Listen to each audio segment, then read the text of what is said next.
जाजपुर जिला धर्मशालार राजस्व विभाग एवं आक्शन मोड्रे सरकारी जगह जबरदखल मामलें बेस तत्पर हो उठी राजस्व विभाग धर्मशाला तहसिल वाजवाटी मोजा खाता नंबर 215 प्लॉट नंबर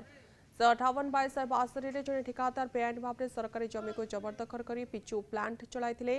निजर स्थितवान जमी को मिसाई अनेक सरकारी जमी जबरदखल करते जाजपुर जिलापाल निकट में अभियोग होगा आज राजस्व विभाग पक्ष एक टीम पहुंची मापचुप कर धर्मशाला जबरदखलकारी भितर हईचई सृष्टि होइछे। राजबाटी मौजार जिते राजस्व ये जो मैंने नहीं धर 5 एकर नेले से मैंने 15 एकर दखल करुँच तेणु मन इच्छा ये गोटे शासन चलुची एवं चलुला तेणु से आम कलेक्टर पाखे अभियोग करूँ यारे विहित विचार कर यार मापचुप करी आम को न्याय देले आम से चिर उपकृत हबू तेणु ये माने जो माफिया राज चलते ये माने साधारण मु बाजबाटी गाँ लोक ये माने क्या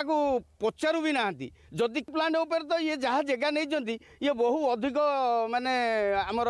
सरकारी जमी दखल कर ठाकुर जमा नागी ये को ये ठाकुर जमा भी अनेक पुरई भितर बाउंडरी कर तेणु कहले भी तार कौन पदक्षेप नहीं ना स्थितिवान किसी से किणी से स्थितिवान किसी किणी जोटा किणी कि सी दखल करना बहु अधिक दखल